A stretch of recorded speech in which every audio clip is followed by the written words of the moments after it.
pananampalataya sa Diyos. Ang Hebrews 11 po ay binubuo ng 4 na pong mga talata, 1 to 40. Mahaba-haba po yan. Ang unang tanong, ano ba ang pananampalataya? Pabalikan po natin, what is faith? Ang sabi sa dictionary, ang pananampalataya daw po ay ang paniniwala sa sino man or anuman na hindi na nangangailangan ng ebidensya. Basta naniniwala ka sa isang bagay o sa isang tao, masasabi natin ito ay pananampalataya. Lalo na't hindi ka na nangangailangan, hindi mo na nire-require na dapat meron kayong proof or evidence na may pakita sa akin bago ako manampalataya. Basically, kapag naniwala ka nang hindi ka naghihingi ng requirements, that means you're showing faith.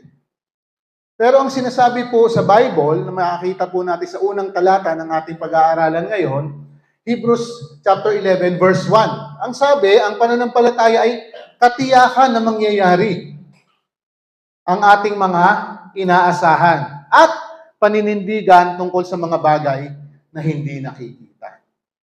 Anong inaasahan natin mga mananampalataya?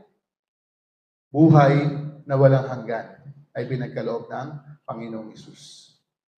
Nakita ba natin ang Panginoong Hesus na ginawa niya ito para sa atin? Hindi natin siya nakita nung ipinako siya sa cross. Hindi natin nakita nang muli siyang nabuhay.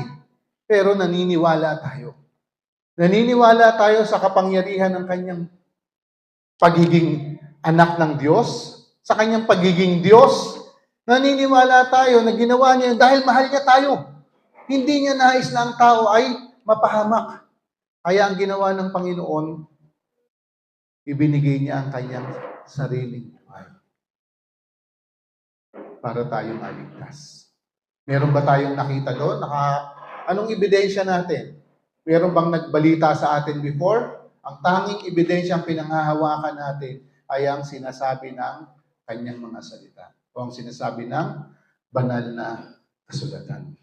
Ay, yan po ang pananampalataya. Mamaya po makikita pa po natin yung iba pang mga pag-uusapan natin patungkol dito. Ngayon, sa Hebrews 11 verse 1 sabi, no, ang pananampalataya ay katiyakan na mangyayari ang ating mga inaasahan at paninindigan tungkol sa mga bagay na hindi nakikita. Ngayon, tingnan natin yung susunod na slide. Anong pananampalataya ba ang tinutukoy talaga dito nung sumulat? Tatlong klase po yung pag-uusapan natin na maaari na kapag kauna nating narinig ang salitang pananampalataya nung sinesharean po tayo ng gospel, nung ibinabahagi po sa atin si Jesus Christ, yung nagsishare sa atin, paulit-ulit na sinasabi, pananampalataya, pananampalataya, pananampalataya, ano kaya yun? Kasi base na rin po sa karanasan ko, may mga tao po ako na share ng gospel, ay paliwanag ko sa kanila ang pag-ibig ng Diyos, pero later on, hindi pala nais o labis na naunawaan yung salitang pananampalataya. Tingnan natin, ano? Una, intellectual ba yun? Intellectual faith ba yun? Pangalawa, mababaw or superficial faith or shallow faith lang ba yung tinutukoy ng sumulat dito sa Hebrews 11? Or nakapagliligtas or saving faith ang tinutukoy ng sumulat? Tingnan natin tong tatlo na ito, kung ano ito. Okay, una, intellectual faith, ito yung pananampalataya mo, pagkilala mo, alam mo ang Diyos na nandito lang sa ulo. Alam mo na may Diyos. Di ba, bata pa tayo, tinuro sa atin yan, may Diyos, may anak ng Diyos. Yung anak ng Diyos nakapako sa krus. Yung anak ng Diyos na nakapako sa krus, siya ang kordero ng Diyos na nag-aalis ng kasalanan ng sanlibutan. Alam natin yan. Tinuro pa nga sa atin, taon-taon dapat namamatay siya. Pero hindi yun ang tama. Oo, namatay ang Panginoong Hesus sa krus. Pero minsan lang yun nangyari. Pero asan yung pananampalataya doon? Asaan yung pananampalataya na tinutukoy na intellectual? Ibig sabihin po noon, yung pagkakilala, pagkaalam natin sa Diyos ay nandito lang sa ulo natin. Nasa utak lang natin. O alam natin, pag tinanong ka, alam mo ba? Oo, alam ko yan. Alam ko, mahal ako ng Diyos. Pero lahat ng yon, hanggang dito lang. Hindi umabot dito at hindi sa buong buhay mo o buong pagkatao. Kaya po, tignan po natin sa Santiago chapter 2, verse 19. Sumasampalataya ka na ang Diyos ay iisa. Mabuti yan. Ang mga demonyo man ay sumasampalataya rin at nanginginig pa. So, ibig pong sabihin nito, ang mga demonyo may pananampalataya. Of course! Sila'y mga created beings ng Diyos. Bago pa tayo likhain, nalikha na sila. At kasama nila ang Diyos sa langit. Kaya lang itong mga demonyo na ito, anghel na naging demonyo, sumama kay Lucifer na naging si Satanas at sila ay itinapon sa lupa. Sila ay naghihintay ng araw ng paghuhukom. Yung iba, naglipa na sa mundo ngayon. Yung iba, nakakulong sa kalalimang walang hanggan, naghihintay ng araw. Ngayon, sabi dito, ang tao naniniwala na iisa ang Diyos. Tama, di ba? Mabuti yan. Dahil ang demonyo man ay nananampalataya rin. Nanginginig pa. So, ibig sabihin, yung demonyo mas may takot kaysa sa tao na ang pagkakilala niya lang sa Diyos ay nasa ulo lang. Hindi po yan ang tinutukoy ng sumulat ng Hebrews 11. Hindi yung pagkilala natin sa Diyos, alam ko lang, intellectually. Rationally, sa isip, alam ko. Hindi po yan. Okay, next. Ito ba ay mababaw, shallow, or superficial faith? Yung pananampalataya po na mababaw, ito po yung pananampalataya na pasimplihin na lang natin. Nananampalataya ka sa Diyos pag may kailangan ka. Nananampalataya ka sa Diyos pag may pinagdadaanan ka, may problema ka, etc., etc. Yan yung pananampalatayang mababaw. Bakit mababaw? Nagtitiwala ka naman na kaya kang pagalingin ng Diyos sa karamdaman na yan eh. Nagtitiwala ka naman, natutulungan ka ng Diyos sa problema na yan eh. Nananampalataya ka naman na siya lang ang pwedeng tumulong sa iyo na mapagtagumpayan anumang pinagdadaanan mong sirkumstansya. Nananampalataya ka. Pero, pagkatapos ng iyong paglapit, paghingi, pakiusap sa Diyos, ano na? Thank you, Lord. Next time, usap tayo ulit pag may problema na naman ako. Pero for now, smooth ang buhay, wala akong intindihin, haya-hayang lahat. Next time na tayo mag-usap, Lord. Yan ang mababaw na pananampalataya. Kilala mo lang siya kapag may kailangan ka. Kilala mo lang siya pag nasa malaking problema ka. Pero pagka binibless ka, pagka okay ang takbo ng pamilya, ng trabaho, ng negosyo, ng pag-aaral, hindi mo kilala ang Lord. Pero pag oras ng exam, hindi ka masyadong nakapag-review, kabado ka, kung babagsak ka, Lord, tulungan niyo po ako na masagutan ko yung mga tanong. Yan ang pananampalatayang mababaw. At hindi yan ang tinutukoy ng sumulat. Kasi kung ang pananampalataya mo ay mababaw, sa pagharap mo sa Panginoon, sasabihin mo, yan ang warning ni Jesus Christ. Matthew 7:21-23. Sabi ng Panginoong Hesus, hindi lahat ng tumatawag sa akin ng Panginoon, Panginoon, ay papasok sa kaharian ng langit. No? Kundi ang mga taong sumusunod sa kalooban ng aking Ama na nasa langit. Sa araw ng paghuhukom, marami ang magsasabi sa akin, Panginoon, hindi po ba't sa inyong pangalan ay nangaral kami? Hindi po ba't nakapagpalayas kami ng demonyo at gumawa ng mga himala? Anong sagot ng Panginoon? Hindi ko kayo kilala. Lumayo kayo sa akin, mga gumagawa ng masama. Ang sakit nun. Sobrang pahiya ka nun dahil in-expect mo, may faith ka. Pero sa oras na makaharap mo ang Panginoon, sabihin, hindi kita kilala. Sino ka ba? Lord, nananalig ako sa iyo. Hindi niya nasasabihin, nananalig ka nga. Oo, pag may kailangan ka. Yan ang mababaw na pananampalataya. Hindi po yan ang tinutukoy ng Panginoon Jesus. Hindi po yan ang tinutukoy ng sumulat. Anong pananampalataya ang tinutukoy ng sumulat? Na dapat taglayin o gawin panghawakan ng mga nais na tunay na lumapit, makakilala sa Panginoon. Nakapagliligtas na pananampalataya or saving faith.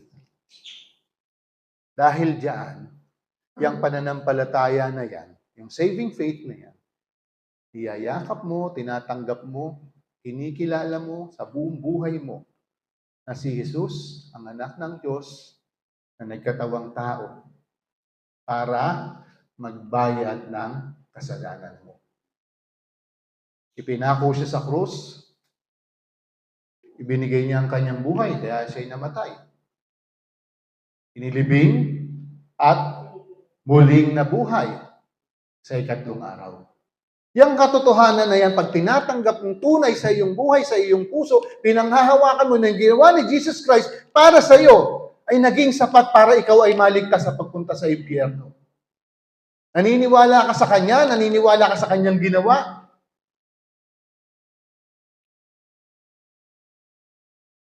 Yung pananampalataya na yan ay tunay na makapagliligtas. Anong mga talata nagsasabi? Sa John 3, sa Ephesians chapter 2, verse 8 and 9, ang sabi, it is by grace.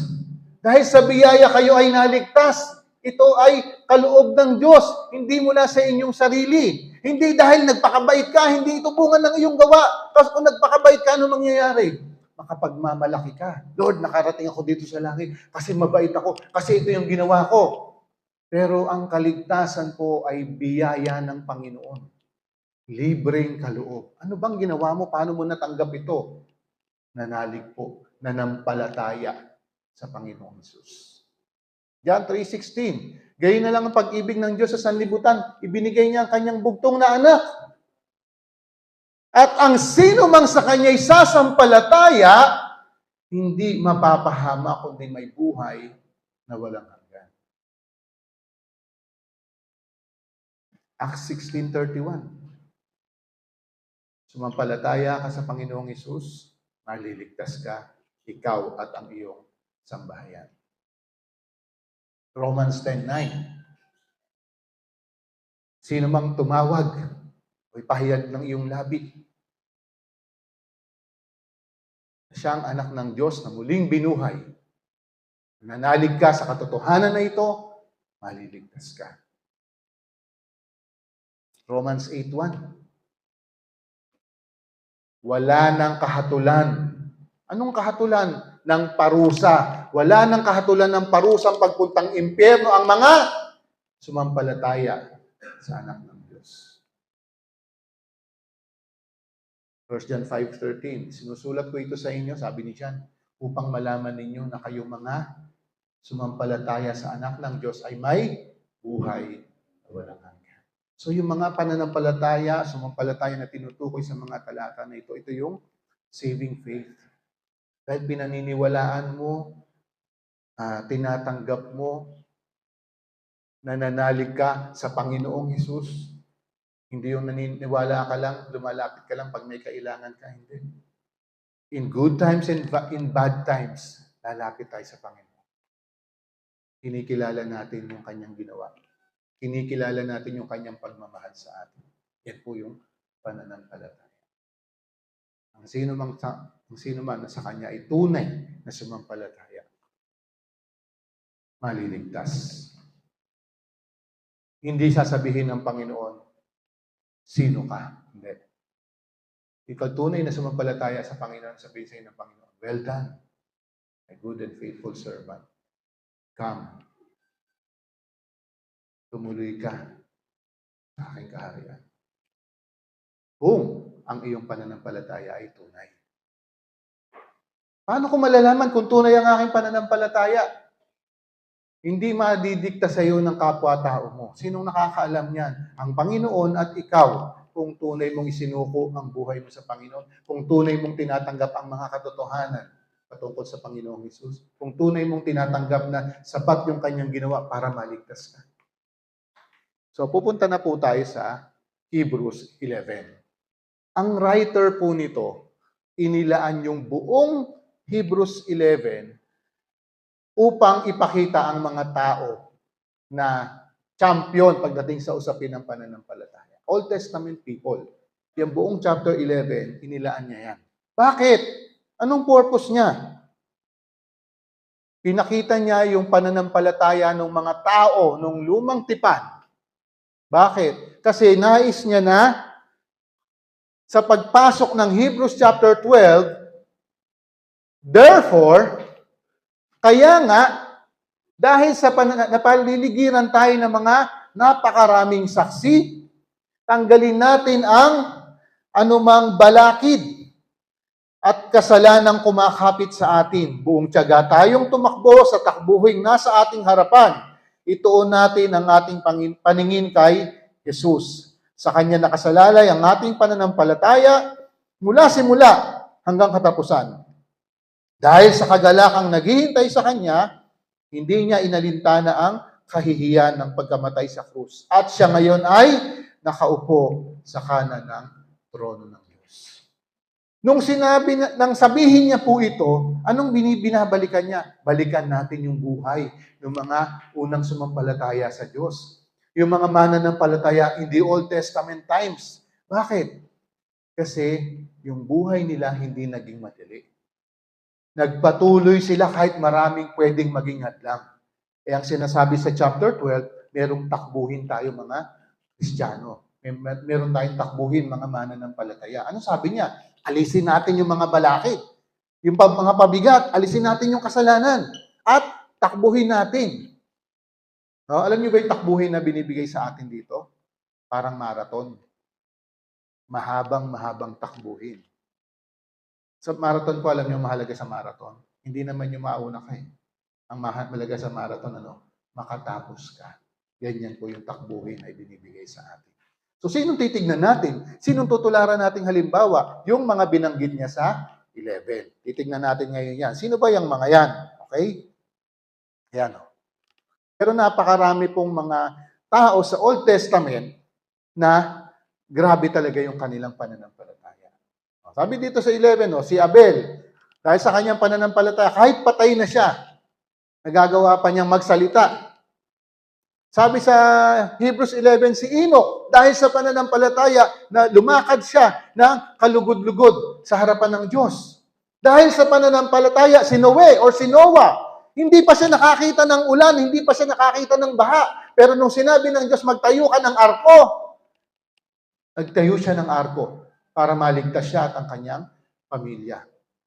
Dahil sa pananampalataya, si Abraham, nananahimik doon sa Ur, nang sabihin ng Diyos, Abraham, iwan mo ang iyong sambahayan, yung bahay mo, yung lugar mo, kung saan kayo pinanganak. Pumunta ka sa lugar na ituturo ko sa iyo. Dahil sa pananampalataya, naniwala si Abraham, sumunod sa Diyos, pumunta doon sa lugar na hindi niya alam kung ano ang dadating niya. Dahil sa pananampalataya, si Sarah, isang matandang baog, pero dahil sa pananampalataya, nagkaroon ng pagkakataon na makapagluwal, magbuntis, magkaroon ng anak. Dahil sa pananampalataya, si Isaac, pinagpala niya ang kanyang mga anak na si Jacob at si Esau.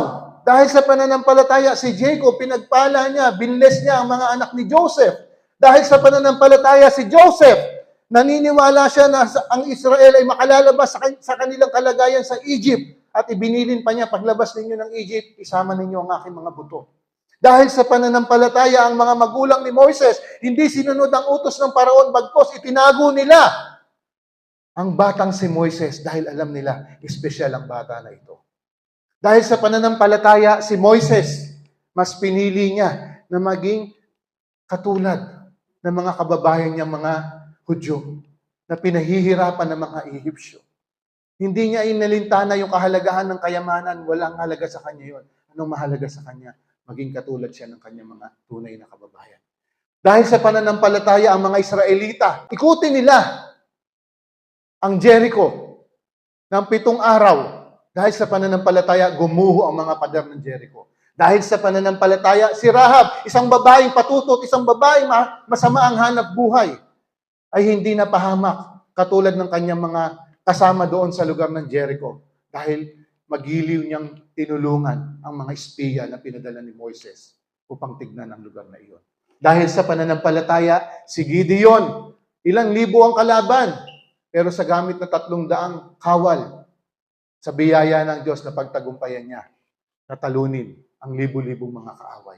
Si Samson dahil sa pananampalataya, si Jephthah, si David, si Samuel at iba pang mga propeta na tinutukoy sa Hebrews 11, ang lahat ng kanilang nagawa, isa lang ang dahilan, dahil sa pananampalataya. Sinong tumulong sa kanila? Sinong nagpatagumpay sa kanila? Walang iba, kundi ang Diyos.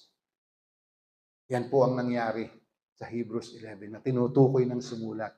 Kaya nang banggitin ng Hebrews 12, therefore, since we are surrounded by so great a cloud of witnesses, sino yon? Itong mga ito at iba pa na mga nanalig sa Diyos. Yan yun. Dahil sa kanilang pananampalataya. Bago po banggitin yung mga pangalan nila sa Bible, sa Hebrews 11, by faith, by faith, by faith, lahat po sila, by faith. Kaya po sila yung naging dakila na isinulat ng author ng Hebrews. Ginawa silang example dahil yung kanilang pananampalataya ay talagang hindi mo matatawa. Okay?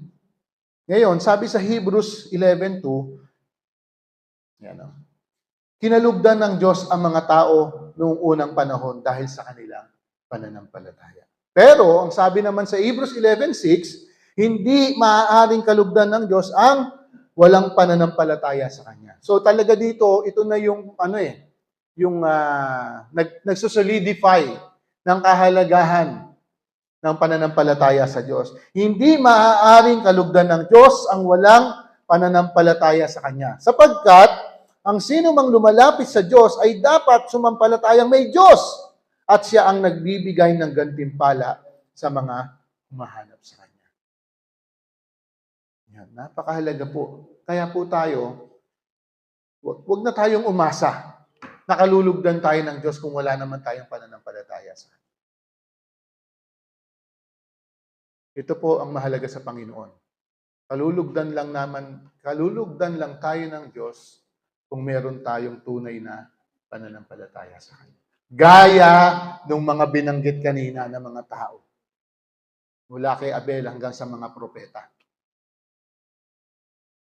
Kasi dahil sila'y nanampalataya, ang Diyos ang nanguna sa kanilang mga buhay. Sa atin, kung meron tayong tunay na pananampalataya sa Panginoon, ang Diyos pa rin ang mangunguna sa ating buhay. Bakit? Pinagkakatiwala kasi natin ang lahat sa ating Panginoon. Ang buhay natin kung meron tayong tunay na pananampalataya. Next, ang sabi dito sa Hebrews 11, verse 33 hanggang 40. Dahil sa pananampalataya nila sa Diyos, nagwagi sila sa laban sa mga kaharian. Namuhay sila ng matuwid, nagkamit ng mga ipinangako ng Diyos. Napaamo nila ang mga leon, napatay ang naglalagablab na apoy, nakaligtas sa mga tiyak na kamatayan. Sila'y mahihina ngunit binigyan ng lakas upang maging magiting sa digmaan. Kaya't natalo ang hukbo ng mga dayuhan. Dahil sa pananampalataya sa Diyos, ibinalik sa ilang mga babae ang kanilang mga mahal sa buhay na namatay. Matapos ang mga ito'y buhayin muli. May mga tumangging sila'y palayain sapagkat pinili na ang mamatay sa pahirap upang sila'y muling buhayin at magtamo ng mas mabuting buhay. Mayroon namang hinamak at hinagupit at mayroon ding binilanggong nakakadena. Ang iba naman ay pinagbababato, nilagari sa dalawa at pinatay sa tabak. Ang iba na may nagdamit ng balat ng tupa at kambing. Ang iba'y namulubi, inapi at pinagmalupitan. Hindi karapat-dapat sa kanila ang daigdig. Nagpagala-gala sila sa mga ilang at kabundukan. Nagtago sila sa mga yungit at lungga sa lupa. At dahil sa kanilang pananampalataya sa Diyos, nag-iwan sila ng isang kasaysayang hindi makakalimutan kailanman. Bagamat sila'y pinarangalan sa pamamagitan ng pananampalataya, hindi nila natanggap ang ipinangako. Sapagkat may mas magandang plano ang Diyos para sa atin upang sila'y hindi maging ganap malibang kasama tayo. Haba, no? Binigay po dito yung mga nagawa nila sa biyaya ng Diyos. Pero sa mga nagawa nila na yan, hindi po pinakita na madali ang naging buhay nila. Yung iba po talagang yung kanilang pananampalataya, ikinamatay nila. Hindi madaling kamatayan. Hindi lethal injection, hindi electric chair. Yung iba, babatuhin ka hanggang mamatay ka. Yung iba, nilagari ka sa dalawa. Pinagdaanan po nila yan. Bakit? Marami po ang nananalig sa Diyos na maraming galit. Ayaw. Sabi niya, lahat yan pinagdaanan nila. Ito pa isa. Hindi nila nakamtan. Hindi nila nakita yung kanilang inaasahan. Ganito po yan. Yung mga people of the Old Testament, may pangako silang inaasahan. Ano? Darating ang tagapagligtas. Pero sila ay namatay nang hindi pa dumarating ang tagapagligtas. Sino ba ang tagapagligtas? Walang iba kundi ang ating Panginoong Hesus. Ngayon, ang pananampalataya nila, itong mga tao na to in the Old Testament, nandito si Christ. Nandito ang cross, nandito ang buhay ng Panginoong Hesus. Sila, kumbaga sa natatanaw na nila. Inaasahan nilang darating yung tagapagligtas. Namuhay sila ng may pananampalataya sa Diyos at inaasahan darating yung tagapagligtas. Looking forward sila in the future. Pero ang sabi, hindi nila nakamtan na dumating sa panahon nila yung dumating ang tagapagligtas. Hindi. Pero tayo, saan tayo? Nandito tayo. Bakit? Ang Panginoong Hesus, nagawa niya na yung pagliligtas sa atin 2,000 years ago. Kaya tayo, looking back na lang sa totoong nangyari. Kung tutuusin, yung pananampalataya nila higit talaga eh. Bakit? Hindi pa nangyayari. Inaasahan pa lang. Ipinangako pa lang. Tayo, ang tinitignan natin, ang sinasampalatayanan natin, nangyari na, dumating na talaga. Kung titignan mo, sino mas mabigat, mas matindi ang pananampalataya doon. Diba? Titignan lang natin. Mas matindi yung pananampalataya nila. Ang sabi dito, at dahil sa kanilang pananampalataya sa Diyos, nag-iwan sila ng kasaysayang hindi makakalimutan kailanman. Bagamat sila'y pinarangalan sa pamamagitan ng pananampalataya, hindi nila natanggap ang pinangako. Ito yun, hindi nila naabutan in their lifetime. Hindi doon dumating ang Panginoong Hesus. Pero, yung kanilang legacy, yung buhay nila, hindi talaga makakalimutan yan. It is printed. Nandiyan na sa banal na kasulatan na itinuturo to all people of all generations yung kanilang naging buhay. Yung kanilang naging pananampalataya sa Diyos. Oo, hindi nila natanggap. Pero, ang sabi dito, sapagkat may mas magandang plano ang Diyos para sa atin upang sila'y hindi maging ganap malibang kasama tayo. Ano ba ito? Ano ba ibig sabihin nito? Balikan po natin yung mga pinag-aralan natin before.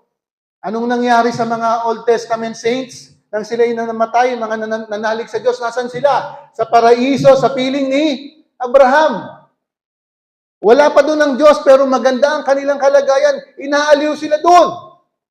Pero ang plano ng Panginoon, pagkatapos niyang bayaran ang kasalanan ng lahat ng tao sa pamamagitan ng kanyang sariling dugo, nung namatay na si Jesus Christ sa cross, di ba, inilibing? Asan siya noon? Nagpunta siya upang sunduin to. Itong mga tao na to nananalig sa Diyos before the cross. Dahil bayad na yung kanilang kasalanan, sa pamamagitan ng dugo ni Jesus Christ, sila ay sinama na ni Jesus Christ sa bagong paraiso, sa langit na nandun ang presensya ng Diyos. At tayo, na mga namubuhay na ngayon sa ilalim ng biyaya ng Diyos, kapag namatay tayo, na sumampalataya tayo sa Panginoong Hesus, ang sabi doon ay, maging ganap na kasama tayo. Yan po yung napakagandang plano ng Diyos. Napakagandang ginawa ng Panginoong Hesus. Isipin mo, sila, hindi pa dumating sa lifetime nila ang Panginoong Hesus, and yet, kasama sila sa binayaran ng Panginoong Hesus na kasalanan. Kaya sila po ay sinundo ni Jesus Christ, isinama sa Ama. sa langit. Bagamat yung kanilang kalagayan doon sa paraiso na yon, maganda, inaaliw sila, kaya lang wala pa doon ang Diyos. Hindi pa sila pwedeng humarap o lumapit sa presensya ng Diyos. Bakit? Ang kasalanan nila ay hindi pa nababayaran. Pero after Jesus Christ died on the cross, bayad na ang kasalanan ng lahat. Kaya pwede na silang humarap, pwede silang lumapit sa presensya ng Diyos dahil sila rin ay nalinis na, natubos na, katulad natin. Yan po yung napakagandang ginawa ng Panginoong Hesus. Sila looking forward, tayo looking backward in the past. Faith, balikan pa rin natin yung usapin ng faith. Tayong mga tao, ano ang normal sa atin? To see is to believe. Maniniwala lang ako pag nakita ko na. Diba? Ganun naman, that's rational thinking. Maniniwala ka lang pag nakita mo na. Pero ang usapin ng pananampalataya, maniwala ka muna bago mo makita. Yan po ang gagawin ng Panginoon sa atin. Hindi pa natin siya nakikita, pero naniniwala na tayo sa Kanya. Believe, then you will see. Alam niyo, ang Panginoong Hesus ay muling nabuhay. Nagpakita siya sa mga alagad, di ba? Pinuntahan niya yung mga alagad. Tapos may isa sa mga alagad, ayaw maniwala na muli siyang nabuhay at nagpakita sa kanila. Sino ito? Si Tomas. Sabi niya, hindi ako maniniwala hanggat hindi ko nakikita ang kanyang mga sugat. Hindi ko na ipapasok ang aking kamay sa kanyang tagiliran. Hindi ako maniniwala. Tapos anong ginawa ng Panginoon sumunod na mga araw? Tomas, ito ang aking mga sugat. Ito ang aking tagiliran. Ipasok mo ang iyong kamay. Ano sinigaw ni Tomas? My Lord, my God! Ang sinasabi niya, totoo nga na muli kayong nabuhay, Panginoon. Ang sabi ng Panginoong Hesus, naniwala ka kasi nakita mo. Mapalad ang mga naniwala kahit hindi pa nakakakita. Yan ang pananampalataya. Hindi mo pa nakita, and yet you believed. Sa buhay po natin, pinaniwalaan natin ang Panginoong Hesus, pinaniwalaan natin ang kanyang ginawa, pinaniwalaan natin ang lahat na sinasabi sa kanyang mga salita. Wala tayong na-witness dyan. 1,000 taon na nakalipas dyan, and yet we believe. Pero sabi ng Panginoon, pinagpala ang mga naniwala kahit hindi nakita. Yan po ang nais ng Panginoon na pananampalataya na mayroon po tayo. Ngayon, tanong po po, alam na natin mga tinutukoy dito sa pananampalataya na ito. Ano? Nalulugod na kaya natin ng Panginoon? Meron na kaya tayong tunay na pananampalataya sa Kanya? Kasi ang sabi sa Hebrews 11:6, it is impossible to please God without faith. O hindi mo malulugod ang Diyos kung wala kang pananampalataya. Kaya ang tanong ko, ibinabalik ko, meron na po ba tayong pananampalataya sa ating Panginoong Hesus bilang ating Diyos at tagapagligtas para tayo ay kalugdan niya? Sino makasasagot niyan? Sarili lamang po natin. Okay? Namumuhay ba tayo sa araw-araw na may kagalakan sa puso natin dahil tinanggap natin yung pagliligtas ng Panginoong Hesus? O namumuhay pa rin tayo na parang talunan na walang pag-asa, na kapag namatay ka, hindi mo alam saan ka mapupunta? Pero kung ikaw ay lumalakad sa araw-araw na may kagalakan ka dahil niligtas ka ni Kristo sa kapahamakan, lumalakad ka ng, alam mo, nagtagumpay ang Panginoon na pinagkatiwalaan mo. Lumalakad ka araw-araw na alam mo na dahil sa biyaya ng Diyos, maayos ang buhay. Okay ang buhay. Kinalulugdan ako ng Diyos dahil ako'y tunay na sumampalataya sa Kanya. Dito po ako magtatapos. Galatians chapter 2 verse 20, sinulat po ito ni Apostol Pablo. Sabi niya, hindi na ako ang nabubuhay ngayon, kundi si Kristo na ang nabubuhay sa akin. At ang buhay ko ngayon ay, buhay ko ngayon sa katawan, ay ikinabubuhay ko sa pamamagitan ng pananampalataya sa anak ng Diyos na nagmahal sa akin at naghandog ng kanyang sarili sa akin. Yan ang nais ni Pablo na maging buhay natin kung tayo tunay na nananalig sa Panginoon.